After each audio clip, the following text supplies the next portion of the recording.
Press conference लेकर के पूरा डिटेल्स आगामी लोकसभा चुनाव के बारे में डिटेल कब कहाँ कैसे चुनाव होंगे शेड्यूल जारी किया है। साथ में जो रेगुलर जो विधानसभा चुनाव होंगे उसके लिए भी और कुछ विधानसभा के उपचुनाव होंगे उसके लिए भी उन्होंने शेड्यूल जारी किया है। तो उसमें हमारे राजनांदगांव के बारे में भी उस शेड्यूल में है। तो राजनांदगांव के बारे में हम लोग बात करेंगे। आज से ही जैसे ही प्रेस कॉन्फ्रेंस के बाद ये जारी हुआ उसी समय से ही आचार संहिता लागू हो गई। तो हमारे जिले में भी आज से ही आचार संहिता लागू हो गई है।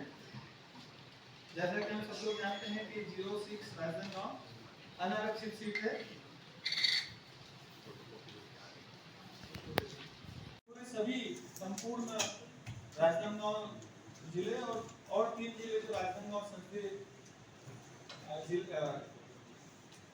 जिले के अंतर्गत आते हैं। संसदीय क्षेत्र के अंतर्गत 3 जिले में मानपुर, मोला, चौकी, खैरागढ़, छुटादान, गंडई और कबीरधाम, ये तीनों जिले इस राजनांदगांव संसदीय क्षेत्र के अंतर्गत आते हैं। राजनांदगांव से 4 जिले, तो चारों जिलों में आज से आचार संहिता लागू हो गई है। जो डिटेल शेड्यूल जो है, क्योंकि हम लोग सेकेंड फेज में हमारा लोकसभा राजनांदगांव का निर्वाचन होना है। सेकेंड फेज के लिए जो शेड्यूल नॉमिनेशन दाखिल करने की अंतिम तिथि 4 अप्रैल 2024, नामांकन पत्रों की समीक्षा 5 अप्रैल 2024, नाम वापसी की अंतिम तिथि 8 अप्रैल 2024, मतदान की तिथि 26 अप्रैल 2024 शुक्रवार है। मतगणना की तिथि 4 जून 2024 है। तिथि जिसके पूर्व निर्वाचन संपन्न होगा वो 6 जून 2024 है। जैसा मैंने बताया कि हमारे 8 इस संसदीय क्षेत्र के अंतर्गत 8 विधानसभा निर्वाचन क्षेत्र पड़ते हैं, 4 जिले पड़ते हैं। तो सभी जगह आदर्श आचरण संहिता आज से चालू हो गई है।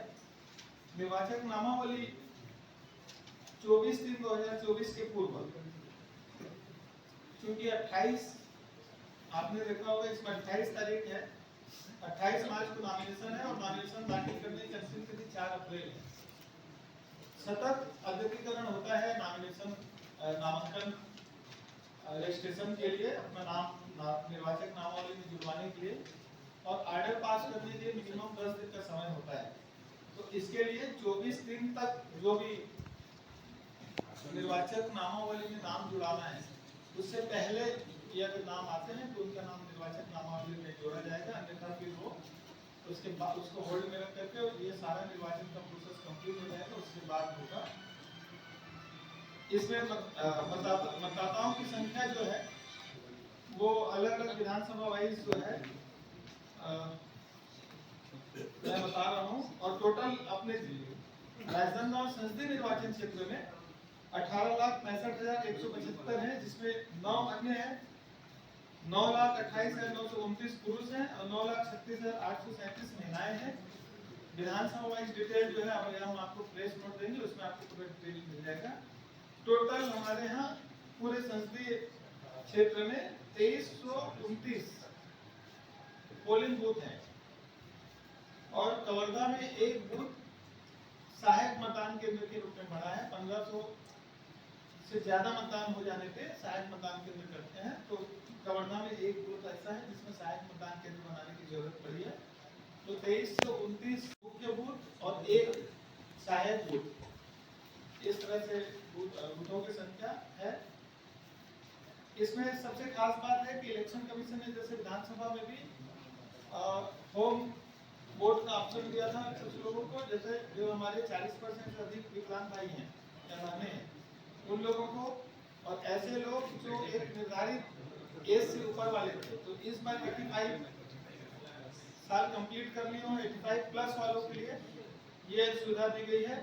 तो हमारे पीडब्ल्यूडी वोटर्स जो हैं सारे 8 विधानसभा मिला करके 17,344 है। इसी तरह से 85 प्लस वोटर्स हमारे 5,502 हैं और सर्विस वोटर्स हमारे 1198 हैं। नाम निर्देशन पत्र जैसा हर बार पार्लियामेंट्री इलेक्शन में होता है, 19 में भी जैसा हुआ था। कलेक्टर का न्यायालय जो है कक्ष क्रमांक 2 जिसको यहाँ पे बोलते हैं, वहाँ पे नामांकन पत्र लिए जाएंगे जो निर्धारित जैसा तिथि पहले बताए हैं उन तिथियों में लिए जाएंगे। नेगोशिएबल इंस्ट्रूमेंट एक्ट के तहत जो छुट्टियां होंगी उसमें नहीं लिए जाएंगे। नामांकन पत्र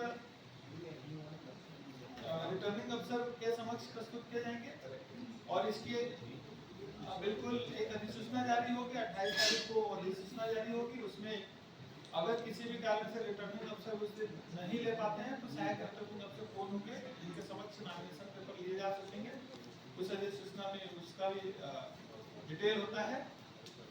इसमें निर्वाचन जो लड़ेंगे सिक्योरिटी डिपॉजिट की राशि 25,000 रुपए है। बट अगर वो अनुसूचित जाति या अनुसूचित जनजाति के अभ्यर्थी हैं तो इसमें 50% उन लोगों को सब्सिडी मिलता है। जैसा कि निर्देश है, नामांकन पत्र लेने प्रस्तुत करते समय अभ्यर्थी और उसके साथ 4 लोग, और यदि अभ्यर्थी नहीं है तो अभ्यर्थी की ओर से कोई प्रस्तावक देते हैं तो प्रस्तावक से 5 लोग उसमें रिटर्निंग अफसर के कक्ष में वो आ सकेंगे। नामांकन पत्र की जो अंतिम तिथि है उसके 3 बजे के बाद किसी भी तरह के अभ्यर्थी या उनके किसी प्रस्तावक को और या किसी प्रकार के उनकी तरफ से कोई डॉक्यूमेंट्स रिटर्निंग अफसर के कक्ष में नहीं जा पाएगा, वो उसकी पूरी व्यवस्था रहती है। निर्वाचन में अंगरक्षण की पूरी एक टीम रहती है, उसको देना होता है। इसमें एमसी कमेटी भी एक गठन होती है जिसका गठन हो गया है, जो राजनीतिक विज्ञापनों का प्रमाणन और उसमें निगरानी करने की जिम्मेदारी इसकी होती है। इसका भी यहाँ पे गठन हो गया है। इलेक्ट्रॉनिक मीडिया में जितने प्रकार के पॉलिटिकल विज्ञापन आते हैं उन सारे लोगों का या मैसेज वगैरह का या सार्वजनिक द्रव्य और श्रव्य माध्यम से अगर किसी प्रकार का पॉलिटिकल कोई कंटेंट देना हो, एडवर्टाइजमेंट देना है, तो इन सारी चीजों का हमें एमसीएमसी कमेटी से प्रमाणन करना होता है। और जो लास्ट पोल से पोल समाप्ति के 48 हाँ, उसके बाद कोई बैठक हुई है जिसमें 127 ए के तहत इसमें किसी भी प्रकार का कोई भी पोस्टर, बैनर, पोस्टर विज्ञापन जो होता है, बैनर में पोस्टर कुछ होता है तो उसको उसके मुद्रक का नाम, प्रकाशक का नाम, मुद्रक का नाम और उसकी संख्या कितनी है ये लिखना होता है। इसके पीछे तो उसका एक्सपेंडिचर कितना क्या होता है ये भी आ जाए। दूसरा उसमें कोई किसी के लिए ऐसी चीजें न लिख जाए जो वैमनस्यता को पैदा करता हो, वैरभाव को पैदा करता हो, तो इसके पीछे वो भी शायद मंशा होगी।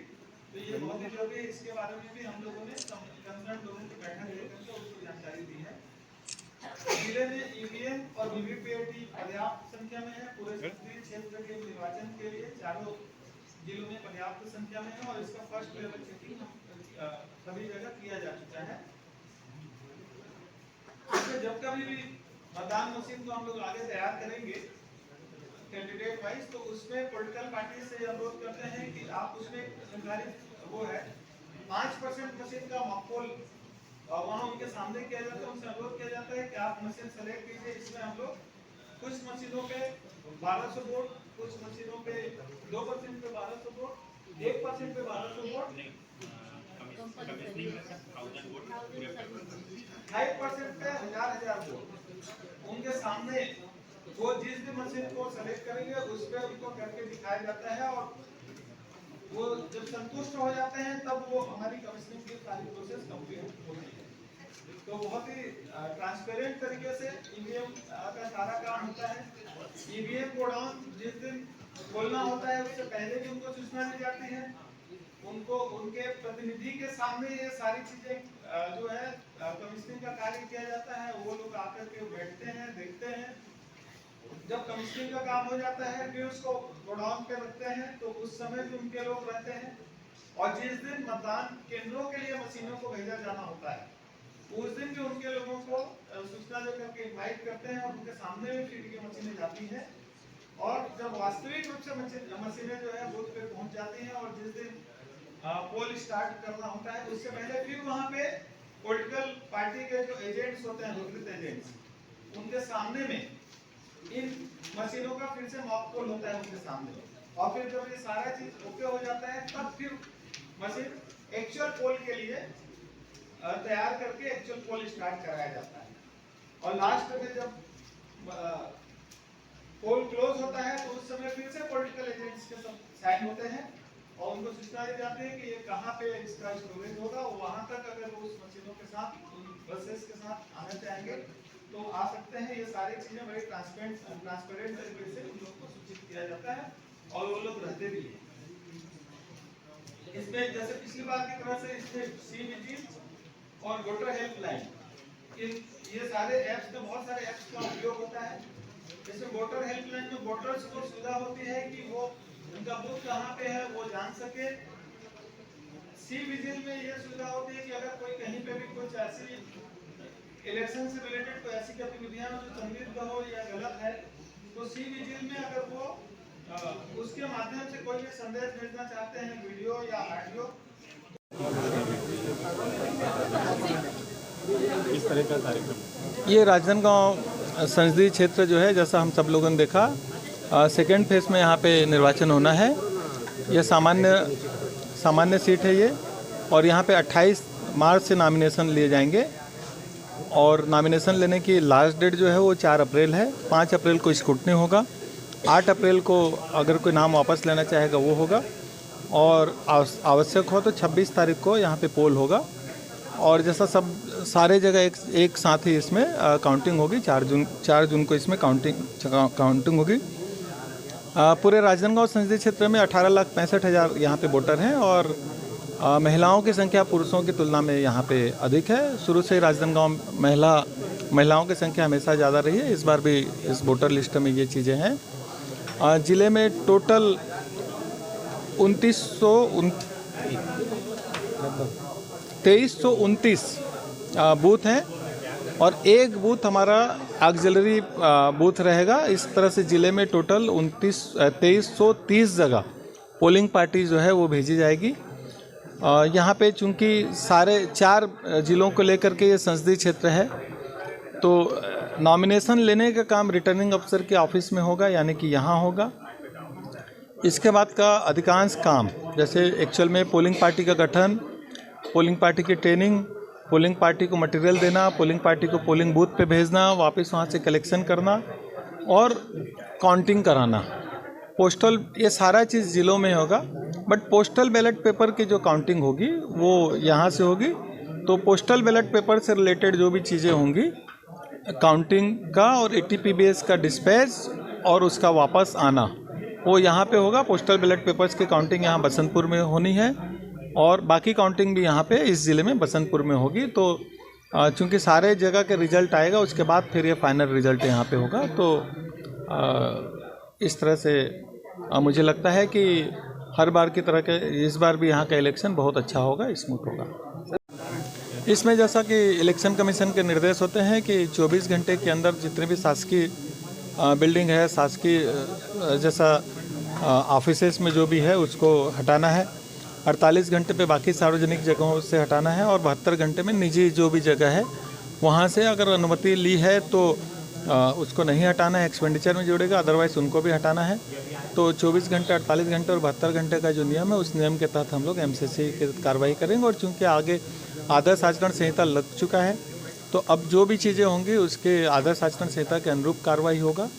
और इसमें ध्वनि विस्तारक यंत्र या सभा जुलूस आदि की जो परमिशन है, आज बहुत सारे आदेश हम अभी इम्पोज है ना कर रहे हैं, तो इसमें अनुमति लेकर के ही, सक्षम अधिकारी से अनुमति लेकर के ही ये सारी चीज़ें की जा सकेंगी। हम लोगों ने देखा था कि ऐसे डिसेबल्ड भाई बहन जो 40% से अधिक विकलांगता है, विकलांगता का प्रतिशत, उनको ये सुविधा दी गई है होम वोटिंग की। और पिछले बार 80 साल प्लस वालों को दी गई थी सुविधा, इस बार 85 साल प्लस वालों को ये सुविधा दी गई है कि उनको होम वोटिंग का अधिकार रहेगा। ये उनके ऊपर रहेगा कि वो होम घरों पे वो वोट करेंगे खुद का, या वो मतदान केंद्रों पे आकर के दूसरों को मोटिवेट करेंगे कि हम 100 साल के हैं या 90 साल के हैं और हम यहाँ पे आ रहे हैं, तो उन सब लोगों को देख करके बाकी लोग भी मोटिवेट होंगे। तो इसमें उनके ऊपर ये रहेगा कैसा होगा। सर आज से